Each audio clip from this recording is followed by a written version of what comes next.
Good evening student, मैं हूं doctor प्रतिभा बंसल। आज हम लोग शुरू करेंगे आयुपेक नेमिंग का लेक्चर नंबर 4। जिस लेक्चर में हम लोग बात करेंगे IUPAC naming,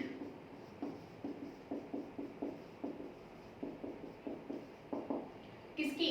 cycloalkenes, cycloalkenes and साइक्लोएल्काइंस।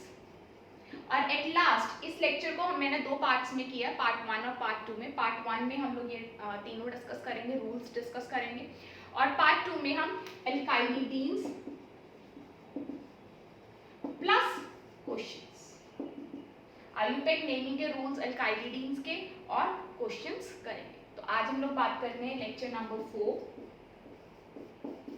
Cycloalkane, cycloalkene, साइक्लोएल्काइंस के बारे में। क्लियर है बात? चलिए जी, हम लोग स्टार्ट करते हैं आज। रूल्स क्या कहते हैं IUPAC naming of?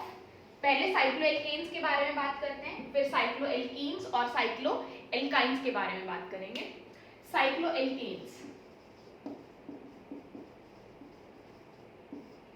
Rule number 1, पहली बात तो जो इसका प्राइमरी प्रीफिक्स है, जो हमने लेक्चर नंबर 1 में बेसिक्स किए थे, जब word root, primary suffix, secondary suffix, primary prefix, secondary prefix के बारे में डिस्कशन किया था, तब हमने बात की थी कि अगर कंपाउंड ए साइक्लिक ना होके साइक्लिक है तो आप जो प्राइमरी प्रीफिक्स है उसकी जगह वर्ड क्या यूज करते हो? साइक्लो। प्राइमरी प्रीफिक्स में क्या वर्ड यूज करते हो? Cyclo. If a compound is cyclic, मतलब इट इज नॉट असाइक्लिक, मतलब जैसे इस तरीके से है, इस तरीके से है, तो आप कुछ नहीं करोगे क्योंकि कितने कार्बन है? 1 2 3 4, तो ब्यूट बनेगा।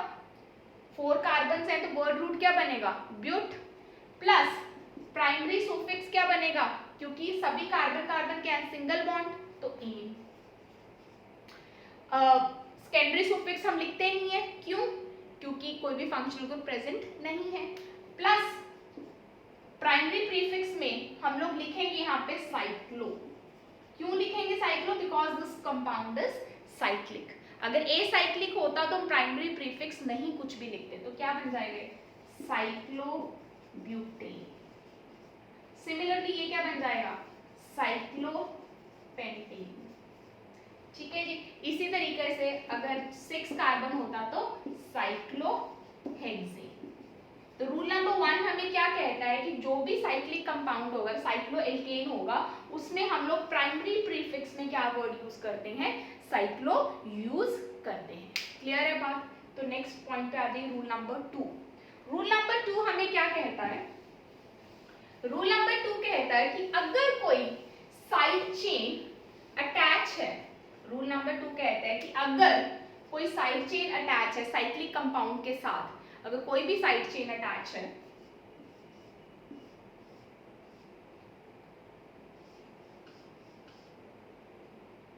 मैं इसे थोड़ा वही कर ली, अगर कोई साइड चेन अटैच है साइक्लिक कंपाउंड के साथ, अगर साइड चेन में number of carbons cyclic compound जितने हैं या फिर कम है, अगर साइड चेन में number of carbons cyclic chain में, जो दैट इज साइक्लिक पार्ट से कम है या फिर सेम है जितने इसमें है, तो हम उसे क्या मानेंगे? इसे हम पेरेंट मानेंगे, पेरेंट चेन मानेंगे, और इसे हम क्या मानेंगे? Side chain. अगर एक ऑर्गेनिक कंपाउंड के अंदर there are 2 parts, one is cyclic part, मतलब that is cyclic part, and other is acyclic part, ठीक है, तो हम लोग साइक्लिक को पेरेंट मानेंगे कि एसाइक्लिक को पेरेंट मानेंगे। अगर तो नंबर ऑफ कार्बन साइक्लिक में ज्यादा है एसाइक्लिक से या इक्वल है, तो हम लोग साइक्लिक को क्या मानेंगे? Parent chain.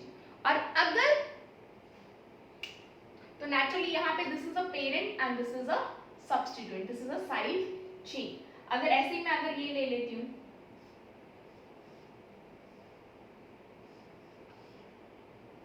तब भी this is a parent and this is side chain.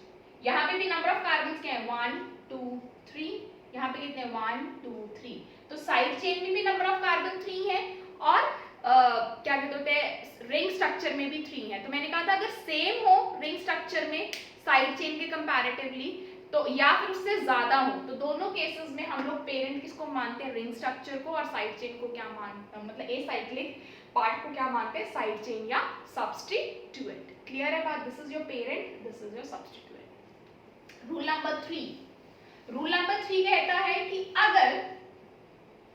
अगर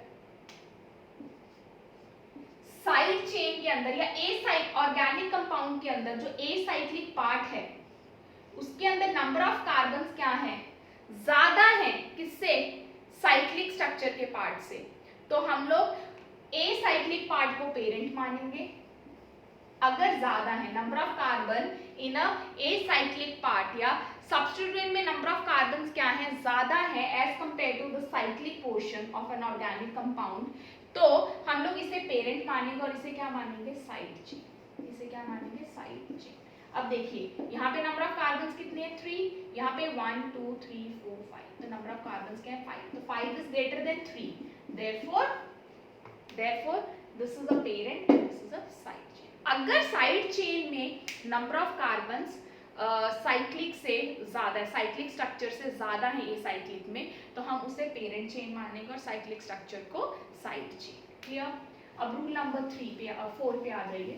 रूल नंबर 4 क्या कहता है कि रूल नंबर 4 कहता है कि अगर हमारे पास डबल बॉन्ड प्रेजेंट है, किसमें, साइक्लिक ऑर्गेनिक कंपाउंड है मेरे पास एक, ठीक है जी, अगर मेरे पास एक डबल बॉन्ड प्रेजेंट है, ठीक है जी, ऑर्गेनिक कंपाउंड के अंदर, मतलब साइक्लिक पार्ट के अंदर, और ए साइक्लिक पार्ट जो है मेरा वो कितना भी बड़ा हो, ऐसे क्या मानना, ठीक है। अभी तक तो हमने रूल यही किया था कि अगर नंबर ऑफ कार्बन जिसमें ज्यादा होता है, अगर ए साइक्लिक पार्ट में ज्यादा है तो वो पेरेंट बन जाता था, और अगर साइक्लिक में ज्यादा होते तो वो पेरेंट बन जाता था। इस केस में there is an exception. Exception क्या है कि अगर डबल बॉन्ड आ जाए तो हम नंबर ऑफ कार्बन को नहीं देखते, जहां पे डबल बॉन्ड आ गया वही पेरेंट बन जाता है। अगर डबल बॉन्ड साइक्लिक पार्ट में है तो ये पेरेंट बन जाएगा और ये क्या बन जाएगा, side, irrespective of the fact कि नंबर ऑफ कार्बन किसमें ज्यादा है। मतलब जहां पे डबल बॉन्ड आ गया उसकी प्रायोरिटी बढ़ गई, नंबर ऑफ कार्बन से हमारा लेना देना खत्म हो गया, ठीक है। This is rule number 4। Similarly rule number 5 क्या है, यही कि अगर double bond a cyclic structure में आ जाता है तो नंबर ऑफ कार्बन का हमारा कोई लेना देना नहीं है। मान लीजिए दिस इज, हमें पता है ए साइक्लिक में कितने नंबर ऑफ कार्बन है, 1 2 3, और साइक्लिक में कितने हैं, 4, तो उस हिसाब से तो इसको क्या होना चाहिए था, पेरेंट, और इसको साइड, बट नहीं, जहां पे डबल बॉन्ड आ गया तो नंबर ऑफ कार्बन वाली बात ही खत्म हो जाती है। जिसमें डबल बॉन्ड है, अगर तो साइक्लिक में डबल बॉन्ड है तो साइक्लिक इज अ पेरेंट, और अगर ए साइक्लिक में डबल बॉन्ड है तो a cyclic is a parent, irrespective of the fact कि नंबर ऑफ कार्बन किसमें ज्यादा और किसमें कम है। क्लियर है बात कि नहीं क्लियर है जी? चलिए, ये हमारा rule number 5। Now rule number 6। Rule number 6 क्या कहते हैं, क्योंकि देखिए जब तक आपको पेरेंट चेन ही नहीं समझ में आएगी तब तक हम लोग आगे बात ही नहीं कर सकते ना। पहले पेरेंट चेन ही तो करेंगे, फिर उसके बाद उसकी नंबरिंग करेंगे, फिर चीजें आएंगी बाद में। सबसे पहले सिलेक्शन ऑफ पेरेंट चेन, हम लोग सबसे पहले क्या करते हैं, सिलेक्शन ऑफ पेरेंट चेन। तो पहले जब भी कोई साइक्लिक कंपाउंड आता है उसमें देखने के लिए कि कौन सा पेरेंट है, तभी तो उसके बाद उसकी नंबरिंग करेंगे, फिर बाकी की बातें बाद में होंगी, जैसे हम एल्केन्स में करते थे। सबसे पहले पेरेंट चेन को सिलेक्ट करना, ठीक है। तो अभी हमने यही देखना है कि पेरेंट चेन को कैसे सिलेक्ट करना। तो अभी तक हमारे रूल नंबर 5 तक कर लिया। अब रूल नंबर 6, मान लीजिए अगर हमारे पास साइड चेन है, उसके अंदर कोई सब्स्टिट्यूएंट लगा हुआ है, मतलब क्लोरो, फ्लोरो, ब्रोमो, आइडो, कुछ भी ऐसा, नाइट्रो, है ना, कोई भी सब्स्टिट्यूएंट इज अटैच, ठीक है ना, या साइड चेन इज अटैच, जैसे CH3 लगा होता है यहाँ पे या कुछ ऐसा होता, तब हम लोग क्या करते, तब हम लोग करते कि अगर कोई सब्स्टिट्यूएंट हमारे पास प्रेजेंट है तो हम लोग अगर इस चेन का साइज छोटा भी है साइक्लिक स्ट्रक्चर से, तब भी इसे हम क्या मानेंगे, पेरेंट चेन, तब भी इसे क्या मानेंगे, पेरेंट चेन, तब भी इसे क्या मानेंगे हम लोग, पेरेंट चेन। वही वाली बात है कि अगर डबल बॉन्ड रिंग में आ गया तो नंबर ऑफ कार्बन्स का कोई लेना देना नहीं, रिंग इज अ पेरेंट। अगर डबल बॉन्ड मतलब ए साइक्लिक स्ट्रक्चर में आ गए तो a cyclic is a parent और रिंग इज अ सब्स्टिट्यूएंट, ठीक है। सिमिलरली अगर कोई सब्स्टिट्यूएंट अटैच है जैसे क्लोरो फ्लोरो ब्रोमो आइडो, है ना, तब जिसके साथ वो अटैच है, अगर वो रिंग के साथ अटैच है तो रिंग इज अ पेरेंट, अगर वो ए साइक्लिक स्ट्रक्चर के साथ अटैच है तो a cyclic structure is a parent, irrespective of the fact कि नंबर ऑफ कार्बन्स किसमें ज्यादा है। जैसे यहाँ पे नंबर ऑफ कार्बन्स तो कम थे, 3 ही थे, यहाँ पे 4 है, पर फिर भी ये पेरेंट है और ये साइड है, यह सब्स्टिट्यूएंट है। समझ में आ रही है बात, क्योंकि इस स्ट्रक्चर के साथ एक सब्स्टिट्यूएंट प्रेजेंट है। सिमिलरली अगर ऐसे होता और यहाँ पे ऐसे हो तो this is a parent and this is a side. Clear है जी बात की नहीं क्लियर है? बस कहने का मतलब ये है कि अगर कोई डबल बॉन्ड आ जाए या सब्स्टिट्यूएंट आ जाए तो वो पेरेंट बन जाएगा इररिस्पेक्टिव ऑफ द फैक्ट कि नंबर ऑफ कार्बन्स किसमें ज्यादा है या किसमें कम है। तो this was rule number 6। Rule number 7 पे आ जाइए। रूल नंबर 7 हमें क्या कहता है, देखिए अब मैं थोड़ा फास्ट जा रही हूँ क्योंकि मैंने एल्केन्स एल्कीन्स एल्काइंस बहुत अच्छे से किए है। अगर आपने वो अच्छे से पढ़ा है उसे तो आपको ये फास्ट में भी चीजें बहुत अच्छे से समझ में आएंगी। बट अगर पिछला नहीं कुछ भी किया हुआ, पिछले लेक्चर्स नहीं आपने पढ़े, lecture number 1, lecture number 2, lecture number 3, तो अभी आपको फिर मुश्किल आएगी उसको अब इस लेक्चर को एब्जॉर्ब करने में या अंडरस्टैंड करने में। सो इट्स अ रिक्वेस्ट कि आप इस लेक्चर को प्रॉपरली क्या कहते होते हैं तभी समझ में आ पाएगी अगर आप पिछला कुछ करेंगे या पढ़ेंगे, नहीं तो अदरवाइज नहीं आ सकती है, ठीक है, या थोड़ा डिफिकल्टी लगेगी या थोड़ा ज्यादा फोकस लगेगा। क्लियर? चलिए हमारा रूल नंबर 7 क्या कहता है? रूल नंबर 7 कहता है कि अगर किसी भी एक ए साइक्लिक स्ट्रक्चर के अंदर एक से ज्यादा साइक्लिक स्ट्रक्चर्स अटैच हैं, मान लीजिए this is an acyclic structure, इसके साथ एक से ज्यादा साइक्लिक स्ट्रक्चर अटैच हैं, तो इसी केस में जब एक से ज्यादा साइक्लिक स्ट्रक्चर अटैच हो ए साइक्लिक स्ट्रक्चर के साथ इन एन ऑर्गेनिक कंपाउंड, तो this act as a parent chain, और ये हमारे जो होते हैं वो क्या एक्ट करते हैं? सब्स्टिट्यूएंट। मतलब अगर हमारे एक से ज्यादा साइक्लिक स्ट्रक्चर अटैच हैं किसी भी ए साइक्लिक स्ट्रक्चर के साथ ऑर्गेनिक कंपाउंड में, मतलब एक सिंगल कार्बन चेन के साथ अगर हमारे पास एक से ज्यादा साइक्लिक स्ट्रक्चर अटैच हैं तो carbon chain will be the parent chain and cyclic structures will be the substituent, irrespective of the fact कि सब्स्टिट्यूएंट के नंबर ऑफ कार्बन्स कितने हैं और जो हमारे पास सिंगल कार्बन चेन है उसके नंबर ऑफ कार्बन्स कितने हैं। क्लियर है बात? तो ये हमेशा पेरेंट बनेगा और ये दोनों क्या बनेंगे? हमारे साइड चेन। क्लियर है? या सब्स्टिट्यूएंट। रूल नंबर 8 पे आ जाइए। रूल नंबर 8 क्या कहता है कि अगर दो साइक्लिक स्ट्रक्चर आपस में अटैच हैं, दो साइक्लिक स्ट्रक्चर आपस में अटैच हैं डायरेक्टली, जैसे कि I just give an example, ऐसे two cyclic structure are directly attached with each other, तो जो छोटा होगा मतलब the cyclic structure which contains less number of carbon act as a substituent,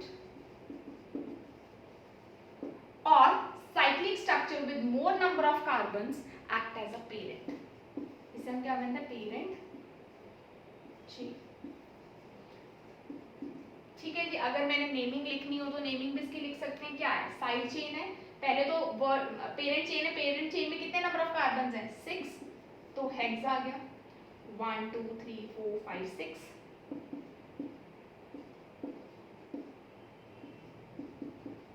ठीक है जी, 6 हो गए, हेक्स आ गया, और सभी के सभी क्या है? सिंगल बॉन्ड है, तो एन आ गया, हेक्सेन। ठीक है जी। अब सब्स्टिट्यूएंट लिखेंगे, अब क्योंकि ये साइक्लिक है तो साइक्लोहेक्सेन। सब्स्टिट्यूएंट के बारे में लिखेंगे, दैट इज प्राइमरी प्रीफिक्स लिखेंगे, सॉरी सेकेंडरी प्रीफिक्स लिखेंगे। सेकेंडरी प्रीफिक्स हमारा क्या बनेगा? साइक्लो। क्या है ये? प्रोपेन था, पर मैंने पहले ही कहा था आपसे कि अगर कोई भी प्रोपेन सब्स्टिट्यूएंट की एक्ट करता है तो मैं ए एन ही हटा के क्या लगा देती हूँ, वाई एल लगा देती हूँ। हमने लास्ट लेक्चर में बात की थी, अगर कोई एल्केन सब्स्टिट्यूएंट की तरह एक्ट करता है तो ए एन ही हटा के हम क्या लगा देते हैं, वाई एल। तो क्या बन जाएगा, cyclopropyl, cyclopropyl cyclohexane, cyclopropyl cyclohexane. देखिए जो हमने सबसे पहले बेसिक किया था ना, जो फर्स्ट लेक्चर में था, सुफिक्स, प्रीफिक्स, वर्ड रूट, वो थ्रू आउट ऐसे यूज होते जाएंगे। लेक्चर नंबर जैसे 2 में हमने एल्केन्स के बारे में कहा था, तो एल्कीन्स में क्या हुआ कि एल्कीन में we have added some rules, but बाकी के रूल्स जो थे वो सब्स्टिट्यूएंट को प्रेफरेंस देना, लोएस्ट सेट लोकेंट वाली प्रेफरेंस, वो सारे एल्केन्स वाले ही ऐसा चाह रहे थे।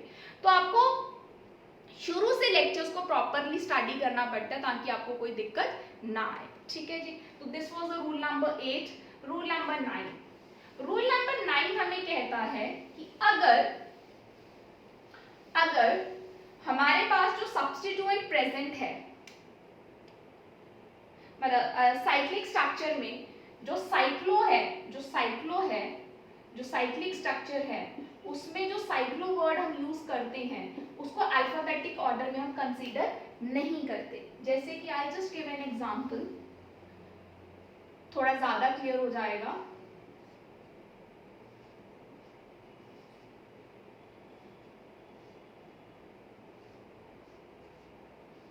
पहले तो उसमें पेरेंट चेन को वो करिए, मैंने पहले ही कहा है कि पेरेंट चेन वो चेन हो, अगर इसको ए साइक्लिक को हम पेरेंट चेन मान लेंगे। क्यों मान लेंगे, हमने रूल में एक चीज लिखी थी कि अगर कोई ए साइक्लिक स्ट्रक्चर के साथ कोई सब्स्टिट्यूएंट अटैच है तो नंबर ऑफ कार्बन एटम्स को कोई फर्क नहीं पड़ता कि किसमें ज्यादा है किसमें कम है, उसी को हम क्या मानेंगे, पेरेंट चेन। मतलब साइक्लिक स्ट्रक्चर को छोड़ के मैं ए साइक्लिक को पेरेंट चेन मानूंगी।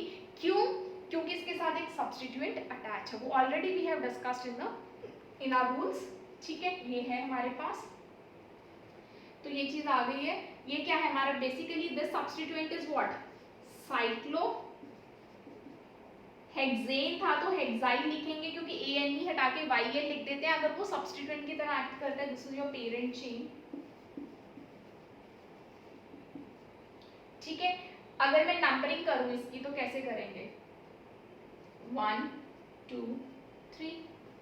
अब आपको हो गया मैम इधर से क्यों नहीं की, क्योंकि अगर इधर से नंबरिंग करते हैं तो लोएस्ट लोकेंट सेट रूल हमारा फॉलो नहीं होता। 1 2 3 तो लोएस्ट 2 और 3 बनता है। अगर यहाँ से नंबरिंग करते हैं तो 1 and 2 बनता है।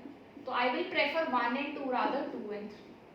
समझ में आ रही, लोएस्ट लोकेंट सेट रूल करते थे ना कि अगर हमारे पास एक स्ट्रक्चर के ऊपर 2 या 3 हमारे पास सब्स्टिट्यूएंट है तो हम इस तरीके से सेट ऑफ लोकेंट चॉइस करेंगे जिसमें पहला लोकेंट जिस केस में कम होगा वो set of locant will be the preferable, क्योंकि 1 2 से कम है। First locant in this case is smaller than this one, therefore this is the preferable. तो 1 2 ये नंबरिंग करेंगे रादर इधर से 1 2 and 3। क्लियर है बात, चलिए जी। अब क्या आ गया, 1 साइक्लोहेक्साइल 2 क्लोरो प्रोपेन, ये था 2 क्लोरो प्रोपेन। अब आप देखिए, सॉरी इसको ना ऐसे नहीं, हाँ लिखने को ऐसे लिख सकते हैं 1 साइक्लोहेक्साइल 2 क्लोरो प्रोपेन। अब मैंने क्या कहा आपको कि साइक्लो को हम लोग अल्फाबेटिक ऑर्डर में, या इसको ऐसे लिख सकते हैं 2 क्लोरो 1 साइक्लोहेक्साइल प्रोपेन। तो नंबर 1 वाली करेक्ट है या नंबर 2 वाला करेक्ट है, 1 इज करेक्ट और 2 इज करेक्ट, कौन सा करेक्ट है। मैंने आपको अभी बात की इस रूल नंबर क्या कहते होते हैं हम लोग 8 में, मैंने क्या कहा आपसे बात की, हम लोग साइक्लो को अल्फाबेटिक ऑर्डर में कंसीडर नहीं करते। अगर साइक्लो को अल्फाबेटिक ऑर्डर में कंसीडर करते तो भी हम सोच सकते थे कि इसको पहले लिख लें उसको बाद में लिख लें, ठीक है, बट इसे कंसीडर नहीं करते। इसका अल्फाबेटिक ऑर्डर कौन सा कंसीडर होगा, एच का ही कंसीडर होगा, सी का नहीं कंसीडर होगा। इसका किसका कंसीडर होगा, सी का। Therefore this is the right way, this is not the right way to write. Clear, cyclo को हम लोग अल्फाबेटिक ऑर्डर में कंसीडर नहीं करते। क्लियर है बात की नहीं क्लियर है।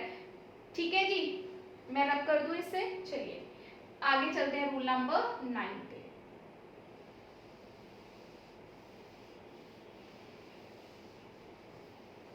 रूल नंबर 9 हमें क्या कहता है? रूल नंबर 9 हमें ये कहता है कि अगर एक से ज्यादा सब्स्टिट्यूएंट हमारे पास प्रेजेंट हैं, ठीक है, तो हमें साइक्लिक स्ट्रक्चर की नंबरिंग करने की रिक्वायरमेंट है। अगर एक स्ट्रक्चर मतलब देखिए एक ही सब्स्टिट्यूएंट अगर प्रेजेंट है, मान लीजिए दिस इज, है ना, तो इसको नंबरिंग करने की जरूरत ही नहीं। क्या लिखेंगे हम लोग? Methyl pentane. बट अगर यहाँ पे ये ऐसे होता तो हमें नंबरिंग करने की जरूरत थी। नंबरिंग कैसे करेंगे? अब देखिए, या तो मैं ऐसे कर सकती हूँ 1 2 3 4 5। नंबरिंग के वही रूल्स होंगे जो हमने एल्केन्स में डिस्कस किए थे, या ये हो सकता है 1 2 3 4 5। सेट ऑफ लोकेंट इस केस में भी 1 एंड 3 है, इस केस में भी 1 एंड 3 है, ठीक है, सेम सेट ऑफ लोकेंट है। तो हम लोग प्रेफरेंस कौन से को नंबरिंग को देंगे? जो अल्फाबेटिक ऑर्डर में पहले आता है। एम ये मिथाइल है, ये क्लोरो है, क्लोरो पहले आता है अल्फाबेटिक ऑर्डर में, तो देयरफॉर क्लोरो को स्मॉलर नंबर मिलना चाहिए एज कंपेयर टू मिथाइल। तो this is the correct way of numbering, this is not. देखिए नंबरिंग के वही रूल्स रहेंगे जो हम एल्केन्स में करते थे, नंबरिंग के सेम रूल्स रहेंगे, लोएस्ट सेट लोकेंट रूल, सब कुछ रूल्स वैसे ही रहेंगे इसमें भी, जैसे हम एल्केन्स में करते थे या एल्कीन्स में करते थे। क्लियर है? तो आपको लेक्चर नंबर 2 लेक्चर नंबर 3 बहुत क्लियरली आपको आने चाहिए। क्लियर? तो बट यहाँ पे रूल मेरा ये कहना चाहिए था कि साइक्लिक स्ट्रक्चर में अगर एक ही आपके पास सब्स्टिट्यूएंट अटैच है तो आप नंबरिंग नहीं करेंगे, अगर एक से ज्यादा अटैच है तो आप नंबरिंग करेंगे। क्लियर है? और नंबरिंग करने का वही रूल्स है, lower set locant set rule and everything. Clear? चलिए रब कर दें इसे। अब ये हमारा हो गया साइक्लोएल्केन्स के क्या कहते होते हैं रूल्स जो हमने अभी किए हैं। अभी हम लोग चलते हैं इसी के एक या दो एग्जांपल्स कर लेते हैं साइक्लोएल्केन से रिलेटेड, फिर बात करेंगे साइक्लोएल्कीन्स और साइक्लोएल्काइंस के बारे में, उसके बाद बहुत सारे क्वेश्चंस करेंगे हम लोग।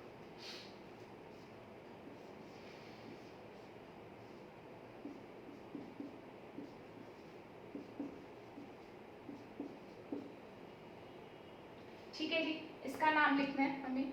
अब मैंने कहा था एक से ज्यादा अगर सब्स्टिट्यूएंट प्रेजेंट है तो we have to write the number. अब नंबरिंग करने का तरीका क्या है? इधर 1 2 3 4 5 6, और क्योंकि इसमें सेट ऑफ लोकेंट क्या आ गए, और numbering can be done from this side also. 1 2 3 4 5 6, तो क्या बन जाएगा? तब भी सेम सेट ऑफ लोकेंट आते हैं। चलिए सेम सेट ऑफ लोकेंट है तो प्रेफरेंस किसको मिलेगी? प्रेफरेंस उसको मिलेगी जिसके अंदर क्या है, क्या कहते होते हैं, प्रेफरेंस हम उसी को देंगे जिसके अंदर अल्फाबेटिक ऑर्डर में जो सब्स्टिट्यूएंट है वो पहले आता है। आइडोस आई से स्टार्ट होता है, फ्लोरो एफ से स्टार्ट होता है, एफ अल्फाबेटिकली पहले आता है और आइडो बाद में। तो I will give number fluorine 1 and iodo 4, rather iodo 1 and fluoro 4।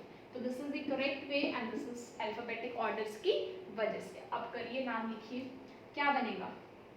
This is chloro bromo, chloro C bromo B. तो हम करेंगे 3 ब्रोमो क्योंकि alphabetically B comes first, 2 chloro 1 fluoro 4 iodo hex, क्योंकि नंबर ऑफ कार्बन्स कितने parent chain में? Hex, sorry साइक्लोहेक्सी, क्योंकि prefix भी तो लगाएंगे because it is a cyclic structure, it is a cyclic structure. Clear है बात के नहीं क्लियर है जी? चलिए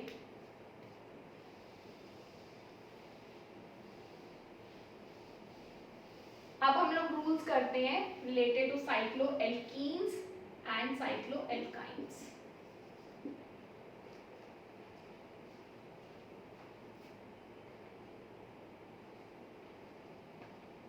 अभी हम लोग रूल करते हैं साइक्लोएल्कीन्स एंड साइक्लोएल्काइंस।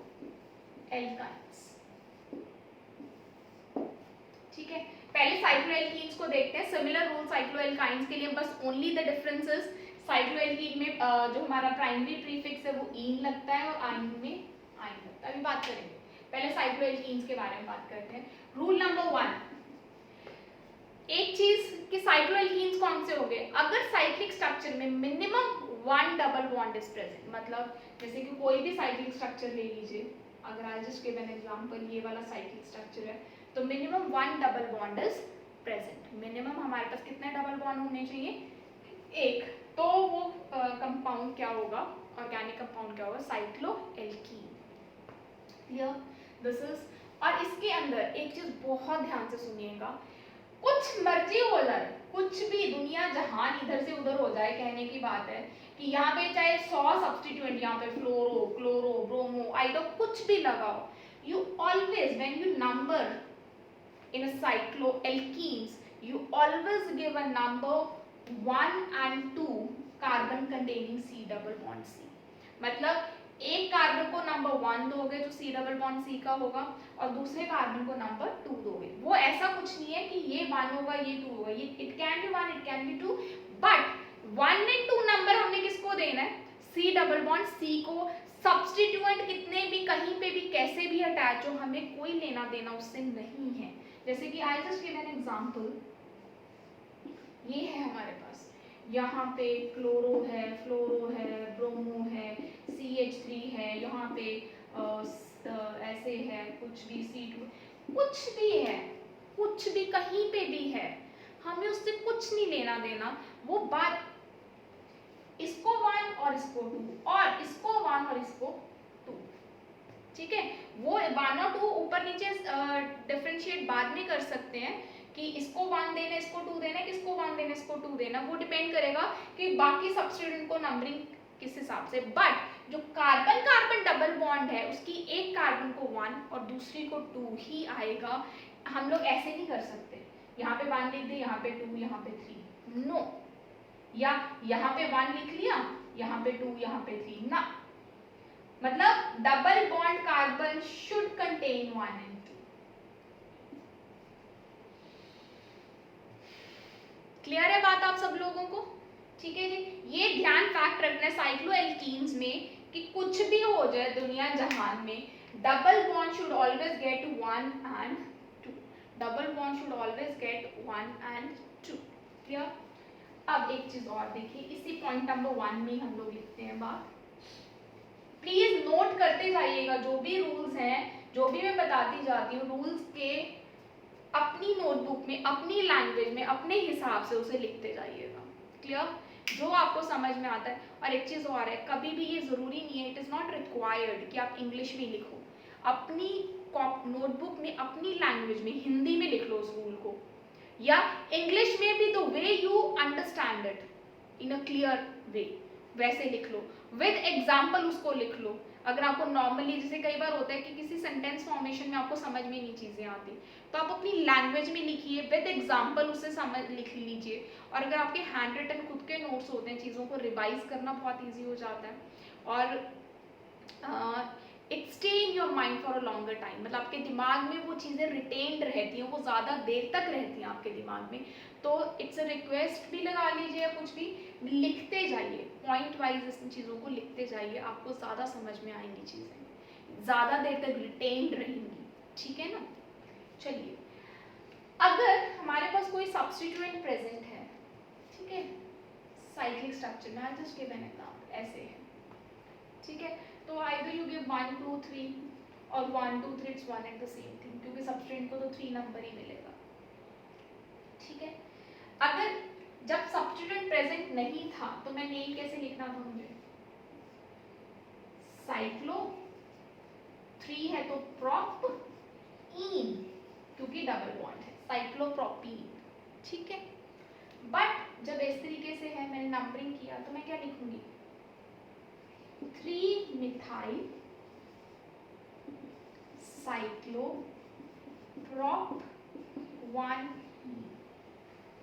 वैसे मुझे पता है कि 1 की जरूरत नहीं है, क्यों, क्योंकि जब भी साइक्लिक स्ट्रक्चर होगा तो मुझे 1 और 2 तो हमेशा ही किसको मिलेगा, उसी कार्बन को मिलेगा जिस पे डबल बॉन्ड है, ठीक है, तो मुझे इस वन की क्या जरूरत है, क्योंकि हमें पता ही है कि number one will always be given to the carbon which contain double bond, ठीक है ना, तो रिक्वायरमेंट नहीं है। पर नहीं, while writing the name, IUPAC ने क्या कहा कि जब आप नाम लिखोगे तब आपकी टेंडेंसी क्या होनी चाहिए कि जब कोई सब्स्टिट्यूएंट प्रेजेंट, जब सब्स्टिट्यूएंट नहीं प्रेजेंट तब तो आप नॉर्मल लिखोगे, आपको यहाँ पे जरूरत नहीं है कुछ भी लिखने की, वन ही।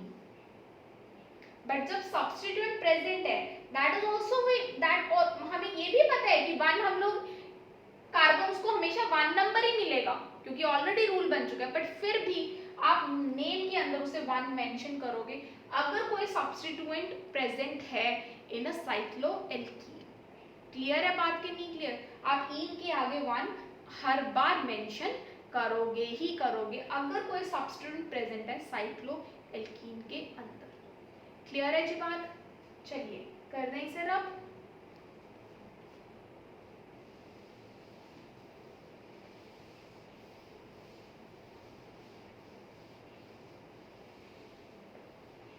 चलिए अभी नंबरिंग की हमने पहले ही बात कर ली है कि हम लोग नंबर क्या करेंगे 1 2 3 से। एक एग्जांपल कर लेते हैं और नंबरिंग में दिस इज 2 कर लीजिए इसे, रूल नंबर 2 नंबरिंग। ठीक है, ये हमारे पास फ्लोरो है, ये हम लोग कर लेते हैं प्रोमो। क्लोरोप्रोमो की जगह मिथाइल ले लीजिए।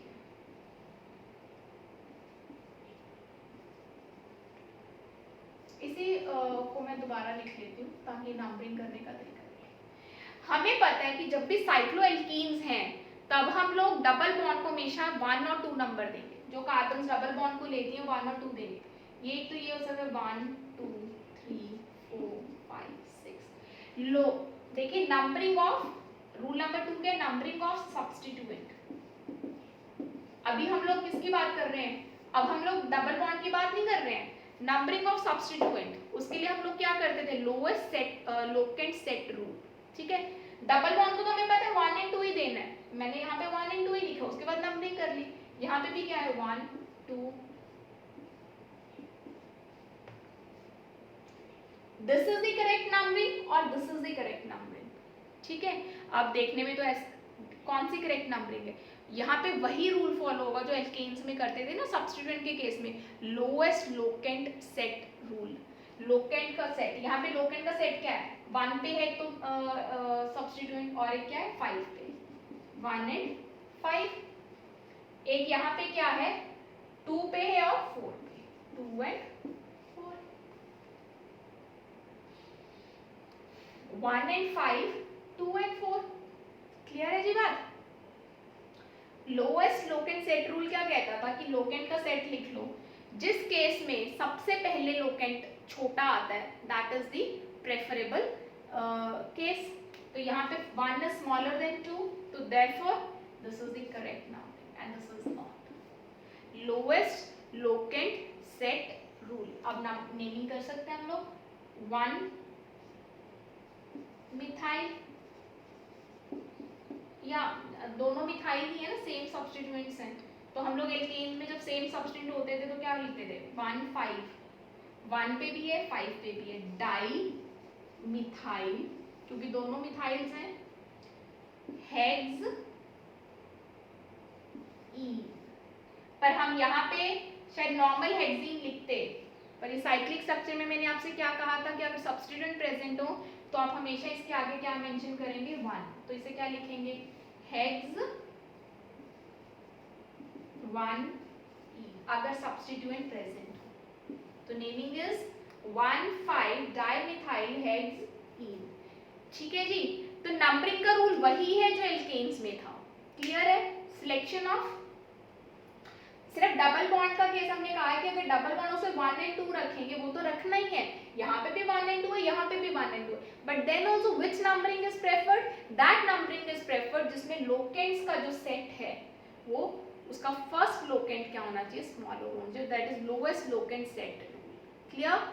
चलिए this is rule number 2। Rule number 3 पे आ जाइए।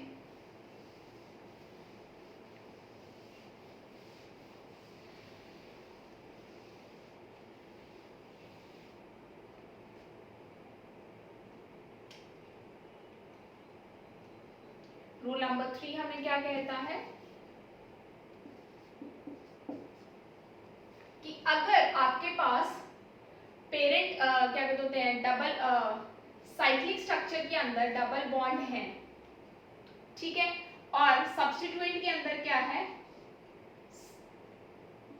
जो हमने एल्केन्स साइक्लोएल्केन्स में भी किया था, अगर double bond is present in a cyclic structure, तो ए साइक्लिक स्ट्रक्चर चाहे कितना भी बड़ा हो, हमें कार्बन से लेना देना नहीं है, तो दिस इज अ पेरेंट। मतलब जहां पे डबल बॉन्ड होगा, अगर वो साइक्लिक स्ट्रक्चर में तो वो पेरेंट बन जाएगा, अगर ए साइक्लिक स्ट्रक्चर में तो वो पेरेंट बन जाएगा, उसमें डबल बॉन्ड है, इररिस्पेक्टिव ऑफ द फैक्ट कि नंबर ऑफ कार्बन्स किसमें ज्यादा है। जैसे कि I just give one more example, इस केस में this is parent and this is side chain. Why this is parent? Because double bond is present. Clear? This is rule number 3. Rule number 4.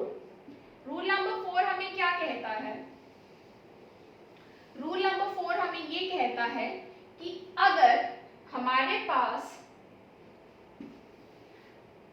Cyclic structure के अंदर दो double bonds हैं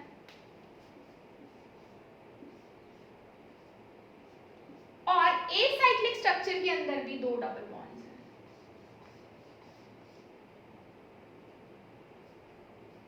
तो हम किसको parent chain मानेंगे? इसमें भी डबल बॉन्ड्स आ गए, इसमें भी डबल बॉन्ड्स आ गए, तो हम उसको पेरेंट चेन मानेंगे जिसमें नंबर ऑफ कार्बन्स क्या है, ज्यादा है। इस केस में कितने हैं? 6। इस केस में 1 2 3 4 5 6 7 8। तो this is your parent chain. If you have equal number of double bonds in cyclic structure, मतलब in a cyclic portion and in a acyclic portion, then that will be a parent chain which has more number of carbon atoms. Clear? So this will be a parent chain because it has more number of carbon atoms. Clear? चलिए जी, अब ये तो हो गया। अभी हम लोग questions कर सिमिलर सारे रूल्स एल्काइन साइक्लोएल्काइंस में भी अप्लाई होते हैं, वही कि अगर ट्रिपल बॉन्ड इज प्रेजेंट तो you will give a triple bond 1 and 2, ठीक है। अगर डबल बॉन्ड प्रेजेंट है साइक्लिक स्ट्रक्चर में तो आप मतलब जैसे हम कहते हैं ना 1 and 2 उसी को देंगे। सभी रूल्स वही हैं, तो ओनली डिफरेंस इज कि वहां पे हम लोग ईन लिखते थे सुफिक्स, प्राइमरी सुफिक्स। एल्काइंस के केस में आइन, एल्काइंस के केस में आइन प्राइमरी सुफिक्स लिखेंगे और एल्कीन्स के केस में ईन प्राइमरी सुफिक्स लिखेंगे। Otherwise all other rules are the same, all other rules are the same. तो अभी हम लोग क्वेश्चन सॉल्व करेंगे और नेक्स्ट इसका जो पार्ट है उसमें अल्काइलिडीन्स और क्वेश्चंस करेंगे नेक्स्ट लेक्चर में। अभी हम लोग इसके question related to cycloalkane, cycloalkenes and cycloalkynes से रिलेटेड हम लोग अभी क्वेश्चंस सॉल्व करेंगे। क्लियर है जी? चलिए,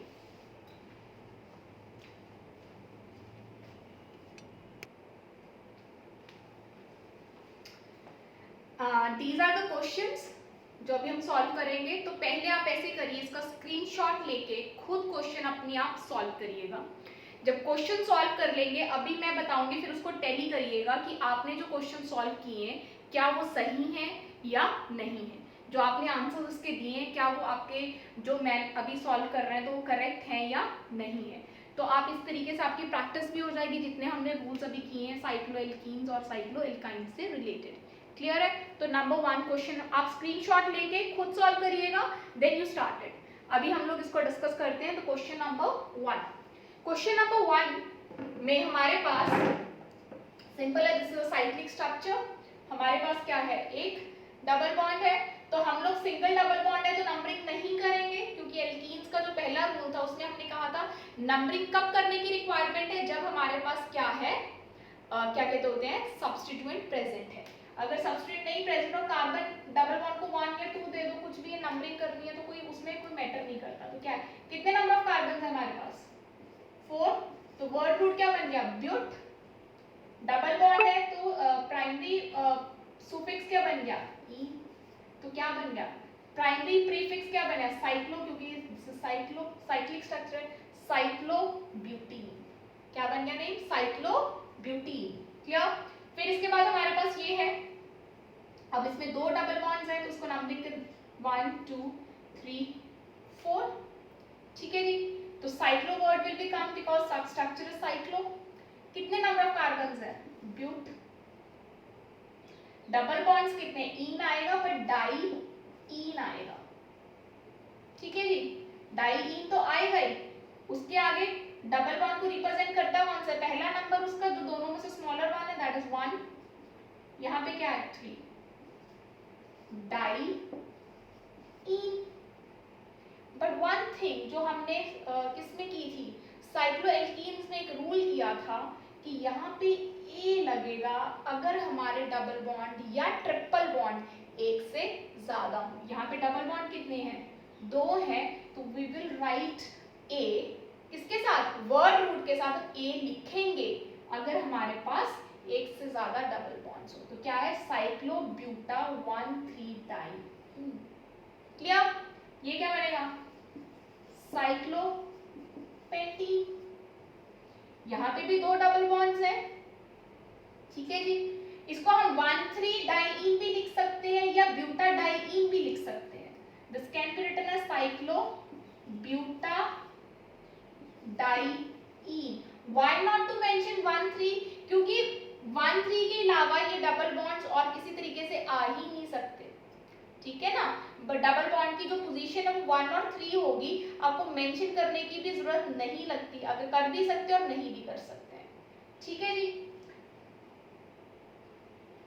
बट ज्यादा better way to represent is 1,3 butadiene. Clear, यहाँ पे ये क्या बन जाएगा, साइक्लो पेंटा, क्योंकि 2 ए हम इसलिए लिखते हैं वर्ड रूट के साथ, क्यों, क्योंकि there are 2 double bonds, diene 1 2 3 4, इसमें भी क्या आएगा 1,3 ब्यूटा डाइईन। 1,3 भी लिख सकते हो और बिना 1,3 के भी आप इसे लिख सकते हैं। रीजन, अभी आप फिर वही वाली बात है कि 2, देखिए आइदर दिस इज 1 और 3, और डबल बॉन्ड कैसे आ सकता है, समझिएगा, बिल्कुल दोनों कार्बन पे ऐसे आ सकता है, ठीक है जी। जो इस तरीके से कार्बन होती है ना, वो हमेशा क्या होती है, लीनियर होती है, मतलब जो ये कार्बन है वो कैसा स्ट्रक्चर देगी, लीनियर स्ट्रक्चर देगी। पर यहाँ पे ये कार्बन क्या लीनियर स्ट्रक्चर फॉर्म कर सकती है, नहीं, क्योंकि स्ट्रक्चर इज साइक्लिक।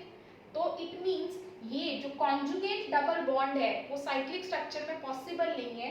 कब तक नहीं पॉसिबल, अगर हमारे पास जो रिंग है वो बहुत बड़ा ना हो जाए, दैट इज 8 मेंबर रिंग हो, मिनिमम 8 मेंबर रिंग हो, तभी कार्बन कार्बन ऐसा डबल बॉन्ड पॉसिबल है, अदरवाइज नहीं है, otherwise it will always B ना कॉन्जुगेशन इन अ रिंग, अगर रिंग 8 मेंबर से कम है। तो रिंग में ये 1,3 ही होंगे, कोई और पॉसिबिलिटी नहीं बनती, बट फिर भी आप